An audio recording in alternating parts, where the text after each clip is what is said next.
Hello दोस्तों, नमस्कार। तो कैसे हैं आप सभी? आशा करते हैं आप बहुत अच्छे होंगे। दोस्तों, आज के इस लेक्चर में बात करेंगे डीसी जनरेटर का पार्ट 2 के बारे में, जो कि निम्मी क्वेश्चन बैंक से सभी प्रश्न लिए गए हैं।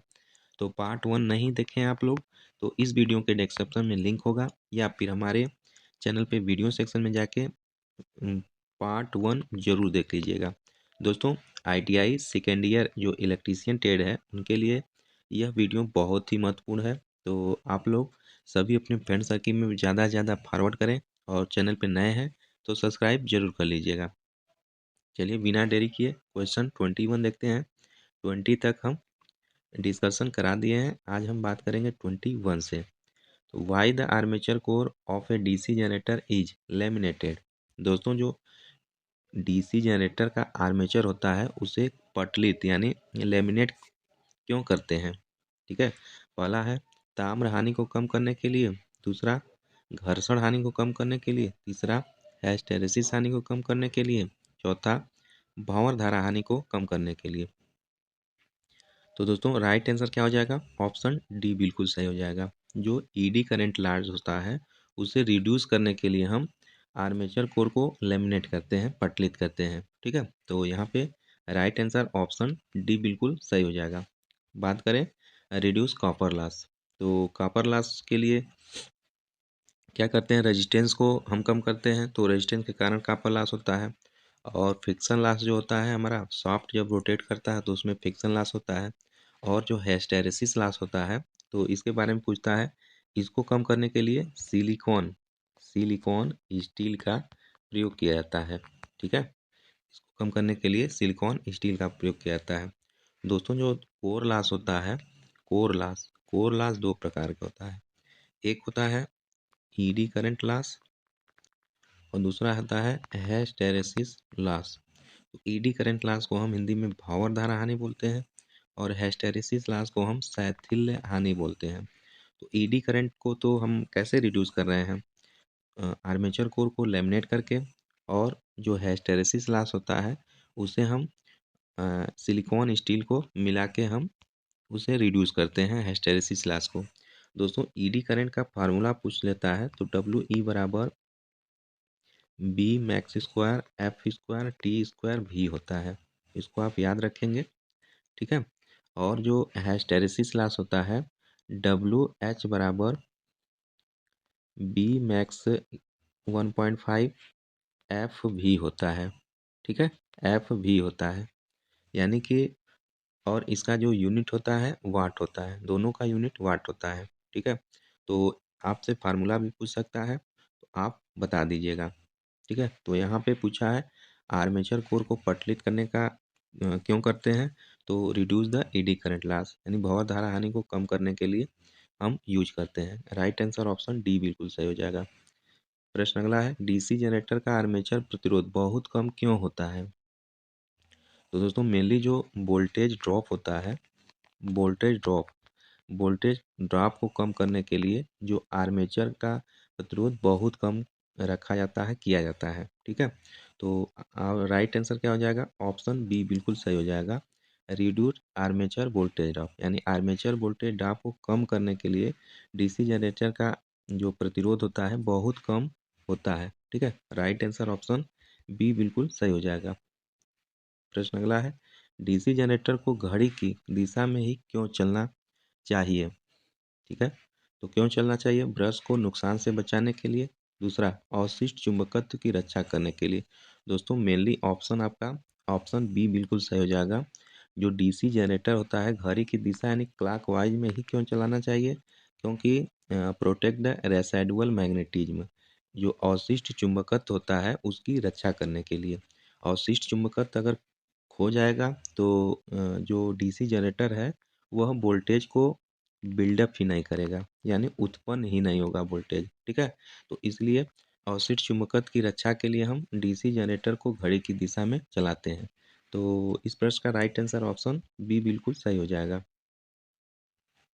प्रश्न अगला है, बड़े डीसी जनरेटर में घुमावदार क्षतिपूर्ण क्यों प्रदान किया जाता है? यानी why compensating winding is providing in large DC generator.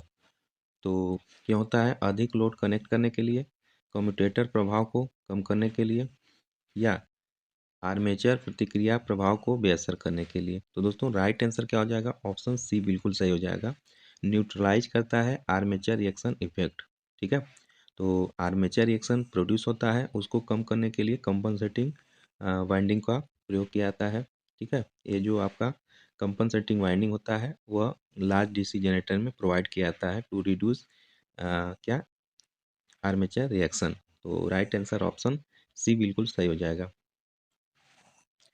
प्रश्न अगला है, डीसी जनरेटर के वोल्टेज का निर्माण करने में विफल होने का क्या कारण है?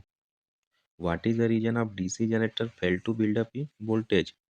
तो क्या हो सकता है दोस्तों? ढीले ब्रश संयोजन, आर्मेचर प्रतिरोध अधिक है, फील्ड प्रतिरोध कांतिक प्रतिरोध से ऊपर है। तो राइट आंसर ऑप्शन सी हो जाएगा। जो फील्ड रेजिस्टेंस होता है इज एबोव क्रिटिकल रेजिस्टेंस। जो क्रिटिकल रेजिस्टेंस होता है उससे फील्ड रेजिस्टेंस एबोव होता है, ऊपर होता है। इसी कारण जो है डीसी जनरेटर के वोल्टेज का निर्माण करने में विफल हो जाता है। ठीक है, तो ऑप्शन जो है सी बिल्कुल सही हो जाएगा। प्रश्न अगला है, जनरेटर का नाम क्या है यदि इसका क्षेत्र आर्मेचर के समांतर में जुड़ा है? दोस्तों जब आर्मेचर के समांतर में जुड़ा होता है तो जैसे इस तरह ये आपका ये आर्मेचर है, अब इसके समांतर में अगर जुड़ा है, ये सप्लाई वोल्टेज है, तो समांतर में क्या होता है? शंट जनरेटर होता है। ठीक है, शंट जनरेटर होता है। अब ए बाइंडिंग इसके श्रेणी क्रम में अगर जुड़ी होती है तो सीरीज जनरेटर हो जाता है। ठीक है, और सीरीज और शंट दोनों में जुड़ी होती है तो कंपाउंड जनरेटर होता है। और सेल्फ एक्साइटेड बाहर से self excited generator self excited generator जो होता है तो इसका नेम कंपाउंड सीरीज शंट। तो इसके बारे में आप जान लीजिए, शंट जो होता है इसके पैरेलल में होता है। ठीक है, तो राइट आंसर क्या हो जाएगा? ऑप्शन ए बिल्कुल सही हो जाएगा। जनरेटर का नाम जो इसका क्षेत्र आर्मेचर के समांतर में जुड़ा हो जाता है तो कौन होता है? शंट जनरेटर होता है। राइट आंसर ऑप्शन ए हो जाएगा। अगला प्रश्न है, डीसी जनरेटर में पोल शू का उद्देश्य क्या है? दोस्तों पोल शू क्या होता है? पोल शू का उद्देश्य क्या होता है और पोल शू होता क्या है? तो दोस्तों यह लौह पदार्थ से बना होता है।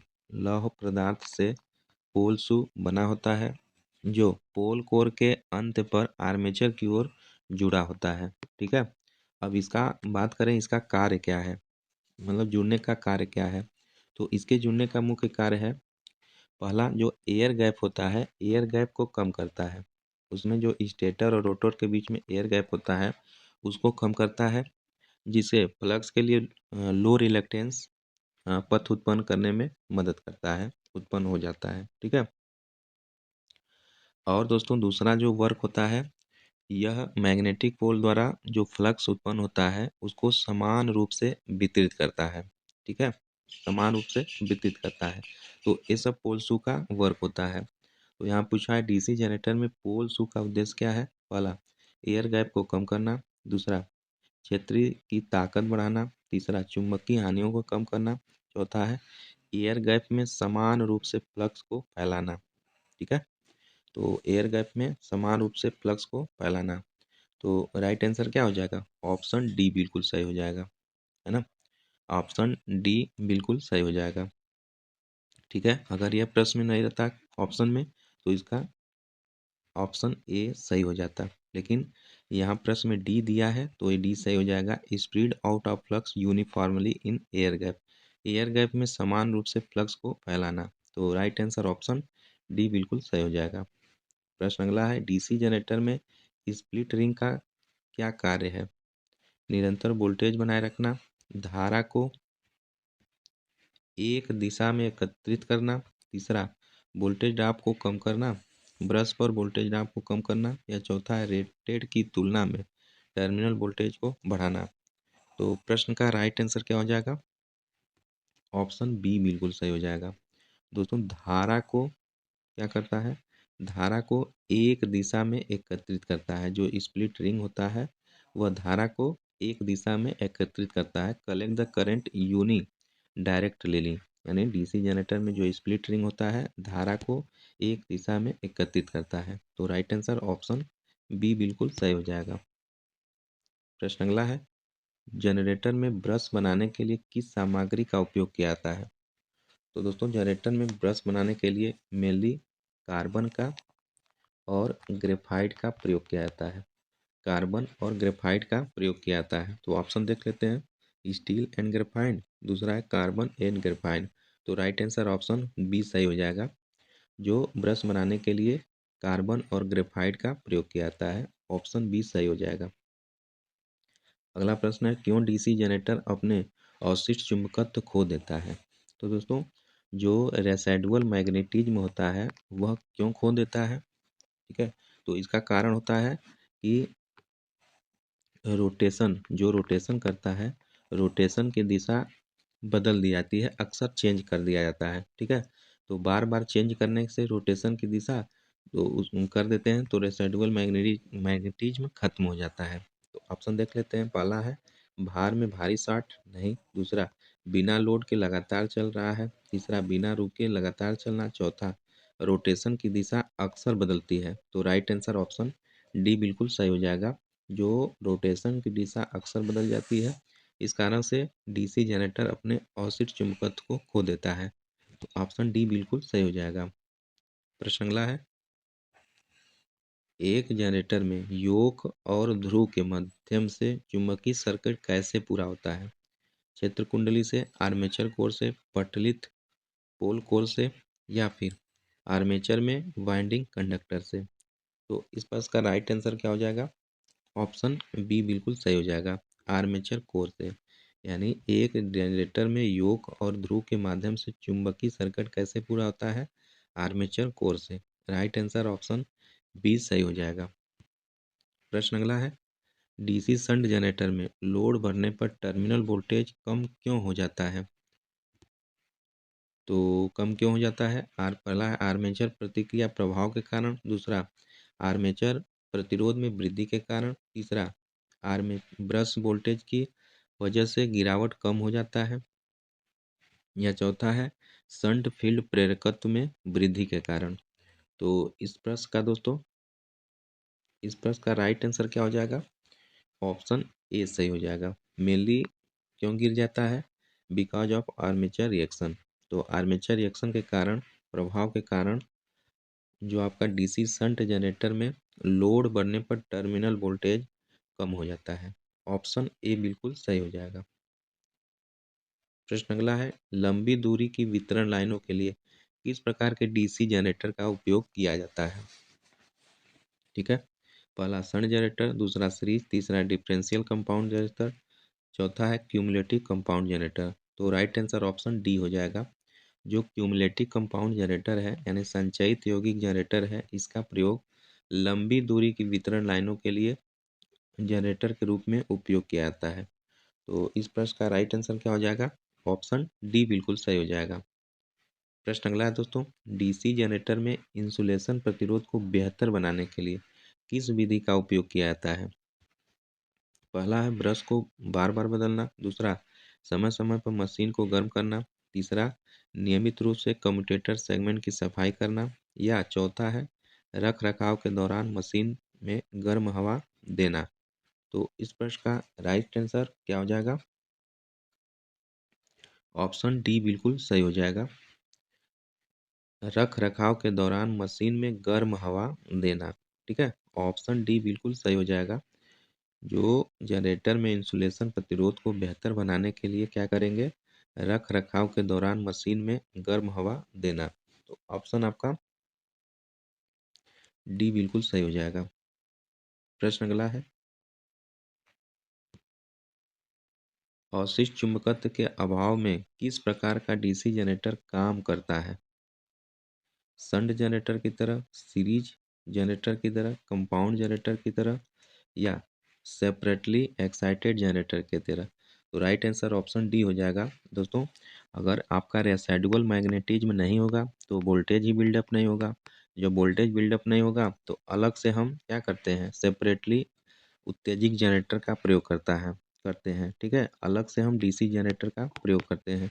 तो इसलिए राइट आंसर ऑप्शन डी सही हो जाएगा। सेपरेटली एक्साइटेड जनरेटर, अलग से उत्तेजित जनरेटर का प्रयोग करेंगे अगर हमारे पास रेसिडुअल मतलब रेसिडुअल मैग्नेटिज्म नहीं है। बाकी रेसिडुअल मैग्नेटिज्म रहता है तो shunt generator, series generator, compound generator ये सब बनते हैं। तो यहाँ पे राइट आंसर ऑप्शन डी सही हो जाएगा। प्रश्न अगला है, डीसी जनरेटर में तरंग वाइंडिंग की विशेषता क्या है? दोस्तों तरंग वाइंडिंग यानी वेव वाइंडिंग। तो वेव वाइंडिंग का क्या होता है, इसमें हाई वोल्टेज होता है, हाई वोल्टेज होता है और लो करंट होता है, लो करंट होता है। हाई वोल्टेज हो गया, लो करंट हो गया। आपके एग्जाम में ये बहुत इंपॉर्टेंट प्रश्न है, पूछता है। ठीक है, तो हाई वोल्टेज हो गया और लो करंट हो गया किसमें? तरंग वाइंडिंग में। इसमें ए बराबर 2 होता है तरंग वाइंडिंग में। ठीक है, अब देख लेते हैं, एक होता है लैप वाइंडिंग। लैप वाइंडिंग है ना, यानी कि इस वाइंडिंग में क्या होता है, हाई करंट, हम इसे हाई करंट प्राप्त करते हैं और लो वोल्टेज प्राप्त करते हैं। हाई करंट प्राप्त करते हैं और लो वोल्टेज प्राप्त करते हैं। इसमें ए बराबर पी होता है। ठीक है, इसमें ए बराबर पी होता है। तो इन सभी को आप अच्छे से याद रखेंगे। यहाँ पे पूछा है तरंग वाइंडिंग की विशेषता क्या है, तो तरंग वाइंडिंग में देख लेते हैं हाई वोल्टेज और लो करंट कहाँ दिया है। ठीक है, पहला दिया है लो करंट लो वोल्टेज, नहीं होगा। दूसरा हाई करंट लो वोल्टेज, नहीं होगा। तीसरा लो करंट हाई वोल्टेज। तो राइट आंसर क्या हो जाएगा? ऑप्शन सी हो जाएगा। लो करंट और हाई वोल्टेज होता है किसमें? तरंग वाइंडिंग में। अगर यहीं पे हाई करंट, जैसे बी में दिया है हाई करंट लो वोल्टेज, तो यह हो जाता है आपका लैप वाइंडिंग। लैप वाइंडिंग हो जाता है। ठीक है, तो यहाँ पे तरंग वाइंडिंग में ऑप्शन सी बिल्कुल सही हो जाएगा। प्रश्न अगला है, डीसी जनरेटर में कम्यूटेटर संयोजन में प्रयुक्त प्रतिरोध तार का उद्देश्य क्या है? तो डीसी जनरेटर में कम्यूटेटर संयोजन में प्रयुक्त जो प्रतिरोध है उसका वर्क क्या होता है दोस्तों? पहला दिया है नियत वोल्टेज बनाए रखना। दूसरा शून्य अस्थैतिक रूप से प्रेरित ईएमएफ। तीसरा है स्थैतिक रूप से प्रेरित ईएमएफ। या चौथा है आपका धारा दिशा का आसानी से पलटना, यानी smooth reverse of current direction. तो ऑप्शन डी बिल्कुल सही हो जाएगा। ठीक है, ऑप्शन डी बिल्कुल सही हो जाएगा। धारा दिशा का आसानी से पलटना होता है, रेजिस्टेंस का वर्क होता है कम्यूटेटर में। ठीक है, इस रेजिस्टेंस का वर्क होता है धारा दिशा को स्मूथ से पलटना। तो ऑप्शन डी सही हो जाएगा। प्रश्न अगला है, डीसी जनरेटर में ठोस पोल शू का उपयोग क्यों किया जाता है? पहला दिया है तांबे के नुकसान को कम करने के लिए। दूसरा अवशिष्ट चुंबकत्व को बढ़ाने के लिए। तीसरा है अवशिष्ट चुंबकत्व को कम करने के लिए। चौथा चुंबकीय पथ के रिलक्टेंस को कम करने के लिए। तो मेनली वर्क होता है, ऑप्शन डी हो जाएगा, to reduce the reluctance of magnetic path. दोस्तों रिलक्टेंस क्या होता है? यह फ्लक्स को अवरोध उत्पन्न करता है। जिस प्रकार इलेक्ट्रिकल में करंट होता है, रेजिस्टेंस होता है जो करंट को अवरोध प्रदान करता है, रोकता है, उसी प्रकार जो रिलक्टेंस होता है, रिलक्टेंस क्या करता है? यह फ्लक्स के मार्ग को रोकता है। तो रिलक्टेंस की बात करें तो क्या होता है, फाई बराबर एम एफ बाई एस होता है। तो चुंबकीय में एस से रिलक्टेंस को शो करते हैं, या एस बराबर क्या हो जाता है? एम एफ बाई हो जाता है। तो इसकी यूनिट की बात करें तो एम्पियर टन पर वेबर हो जाता है। ठीक है, रिलक्टेंस का जो मात्रक होता है एम्पियर टन पर वेबर होता है, और इसका जो सिंबल होता है एस से डिनोट करते हैं इसको। ठीक है, तो याद रखेंगे। यहाँ पे ऑप्शन डी सही हो जाएगा, चुंबकीय पथ के रिलक्टेंस को कम करने के लिए, डीसी जनरेटर में ठोस पोल शू का उपयोग किया जाता है। ऑप्शन डी सही हो जाएगा। क्वेश्चन अगला है, बड़ी क्षमता के डीसी जनरेटर में योक बनाने के लिए किस धातु का उपयोग किया जाता है? तो दोस्तों योक क्या होता है? जो डीसी जनरेटर का ऊपरी बॉडी होता है, बॉडी बोलते हैं ना, बॉडी का मतलब कवर, तो उसी कवर को योक फ्रेम ये सब बोला जाता है। तो क्या करता है वह, रोटर स्टेटर को थाम के रखता है और मैकेनिकली तौर पे बैलेंस करता है। ठीक है दोस्तों, छोटी मशीनों के लिए बात करें, जो छोटी मशीनें होती हैं, तो छोटी मशीनों के लिए कास्ट आयरन का प्रयोग किया जाता है। छोटी मशीन बनाने के लिए, यानी एक केवी एक 1 किलोवाट, 2 किलोवाट, 5 किलोवाट, इसके लिए हम कास्ट आयरन का प्रयोग करते हैं। लेकिन बड़ी मशीनों की बात करें तो उसके लिए कास्ट स्टील की बनाते हैं। ये दोनों प्रश्न छपता है, ज़रूर आप याद रखेंगे। छोटी मशीनों के लिए कास्ट आयरन और बड़ी मशीनों के लिए कास्ट स्टील का प्रयोग करते हैं। तो यहाँ पे दिया है कास्ट आयरन नहीं होगा, सॉफ्ट आयरन नहीं होगा, एल्युमिनियम नहीं होगा, रोल्ड स्टील। तो राइट आंसर ऑप्शन डी सही हो जाएगा, रोल्ड स्टील हो जाएगा। बड़ी क्षमता वाले डीसी जनरेटर में जो योग बनाने के लिए रोल्ड स्टील का प्रयोग करते हैं। अगर वही छोटी देता तो कास्ट आयरन हो जाता। ठीक है, यहाँ पे बड़ी दिया है तो राइट आंसर ऑप्शन डी सही हो जाएगा। ठीक है दोस्तों, तो आज के लिए बस इतना ही रहने देते हैं। आगे पार्ट 3 में आपका डीसी जनरेटर से जितने भी नीमी असाइनमेंट या नीमी क्वेश्चन बैंक में क्वेश्चन होंगे उसको कंप्लीट करा देंगे। तो चलिए फिर मिलते हैं नेक्स्ट वीडियो में। तब तक के लिए पढ़ते रहिए, मस्त रहिए। जय हिंद, जय भारत।